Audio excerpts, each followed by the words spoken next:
Assalamualaikum warahmatullahi wabarakatuh. My name is Zakira Arfa binti Mak Nasir. Hi, my name is Tia Carmila binti Mama Afif. Hi, my name Nora Anis Razwani binti Syamsuri. Hi, my name is Wana Fadisha binti Garosi. And today we will present about macroeconomic problem in Malaysia. Before we start our presentation, let us introduce you about Malaysia.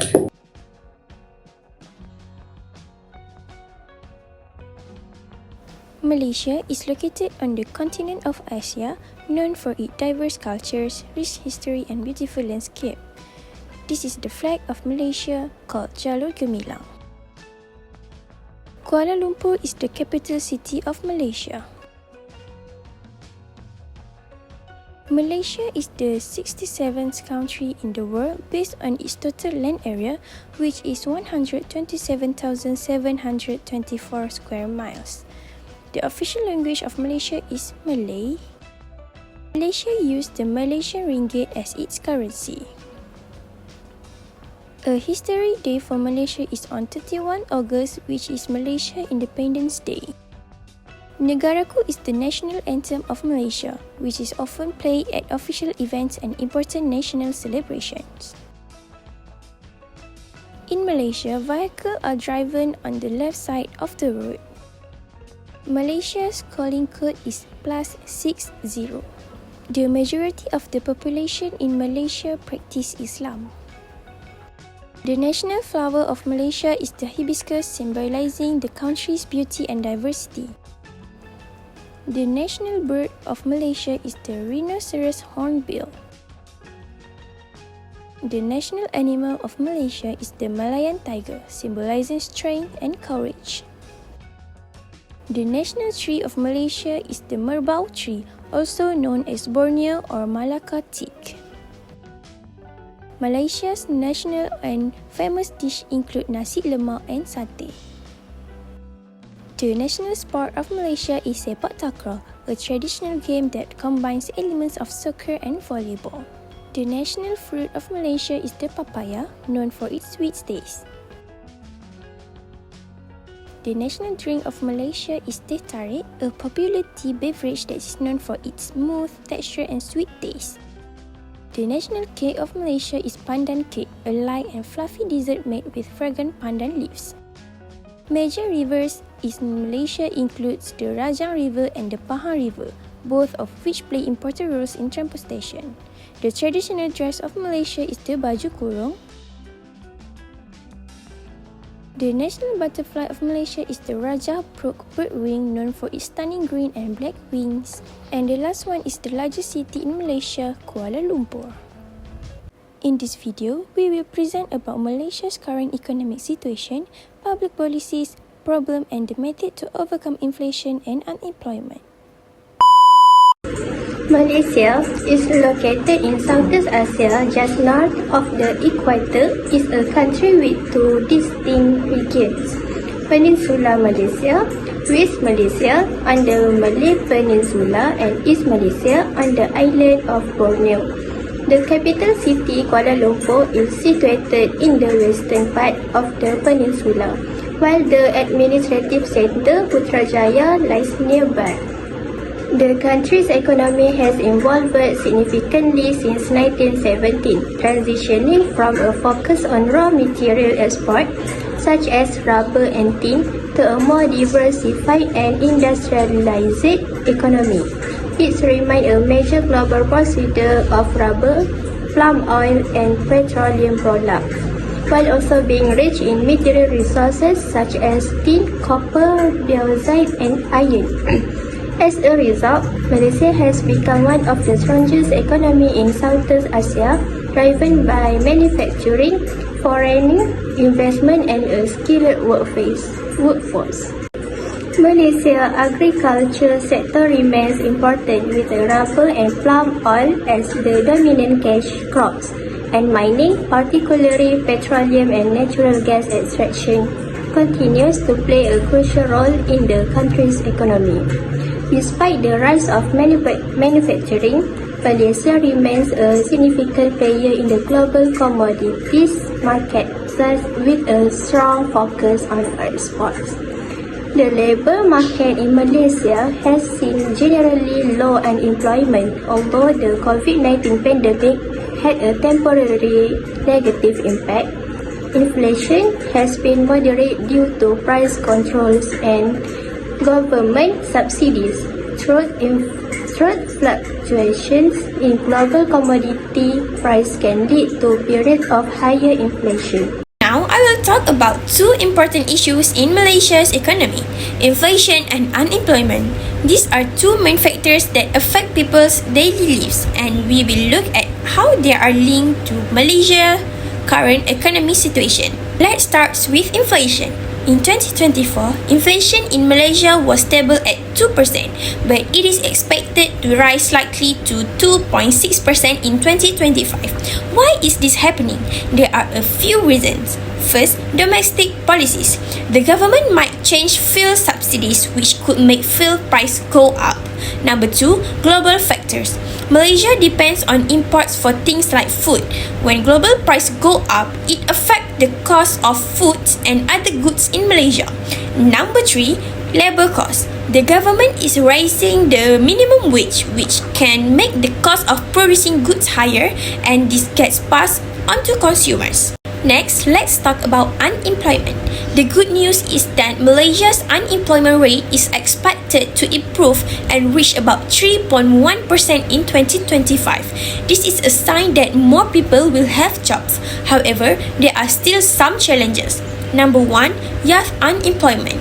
Many young people are having trouble finding jobs that match their education and skills. Number two, skills mismatch. As industries change, especially with digital technology, there is a gap between the skills workers have and what employers need. Now, I'll be talking about monetary and fiscal policies in Malaysia. These are the two main tools used to manage the economy, ensuring stability and promoting growth. We will discuss how these policies work, who implements them, and how they address Malaysia's current economic challenge. Let's begin with a quick overview. Monetary policy is managed by Bank Negara Malaysia (BNM) and focus on regulating the money supply, interest rates, and currency stability. Next, fiscal policy is controlled by the government and focus on public spending and taxation to influence the economy. Both policies work together to balance economic activity, control inflation, create jobs, and support sustainable growth. Let's look at monetary policy. BNM used the overnight policy rate (OPR) as its main tool. The OPR affects borrowing costs, consumer spending, and investment. When inflation rises, BNM increased the OPR to make borrowing more expensive, which reduced demand and stabilizes price. On the other hand, when the economy is low or unemployment rise, BNM lowers the OPR to encourage borrowing and spending. Another key role of BNM is managing the money supply through open market operation. For example, during the COVID-19 pandemic, BNM is monetary policy to ensure business and household had access to liquidity. BNM also plays a role in stabilizing the Malaysian ringgit. Malaysia operates under a floating exchange rate system, but BNM intervenes when there is too much currency volatility. This ensures the ringgit remains competitive for international trade while maintaining economic stability. Now, let's move to fiscal policy. The government used public spending and taxation to influence the economy. Spending is directed towards key areas like infrastructure, education, healthcare, and social programs. For example, cash transfers like Bantuan Sara Hidup BSH helped reduce poverty and support low-income households. Taxation plays an important role too. Malaysia has a progressive income tax system where high-income earners pay more. Indirect tax like the sales and service tax (SST) also generate revenue, but less than the previous TST. One challenge in fiscal policy is managing public debt. Malaysia's debt increased during the pandemic due to stimulus spending. Now, the government is working on fiscal consolidation, reducing the deficit while still investing in key areas like green energy, technology, and job creation. This requires a careful balance. The government needs to spend enough to support the economy but also avoid increasing debt to unsustainable levels. So here is the microeconomics issues in Malaysia. The first one is inflation. The current situation Malaysia is facing is post-pandemic inflation driven by rising food and beverage costs.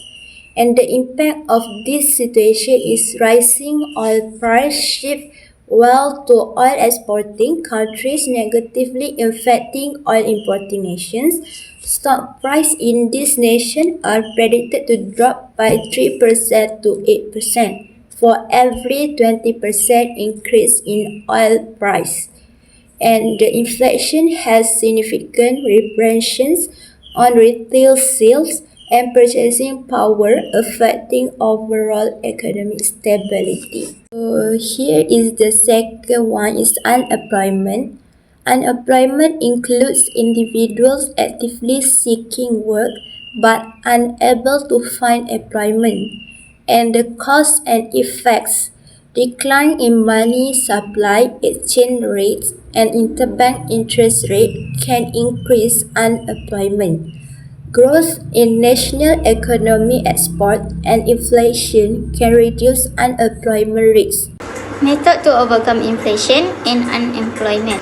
Inflation and unemployment are significant challenge in Malaysian economy. Inflation has been influenced by factors such as rising global commodity price, supply chain disruption, and increased demand for goods and service post-pandemic. This condition lead to higher cost of living and reduced purchasing power for customers, creating economic uncertainty. The central bank may respond by increasing interest rate, which can future slow economic growth. On the other hand, unemployment in Malaysia is particularly concerning for youth and those facing structural unemployment. Rapid technological advancement and shift in industry can result in a mismatch between job seekers, skills, and market demands. This issue is exacerbated during economic downturn, where statistical unemployment rise due to reduced hiring and layoff. Here is a method how to overcome inflation. First, monetary policy adjustment. Second, government subsidies and price control. Third, increase in domestic production. Fourth, strengthening the ringgit.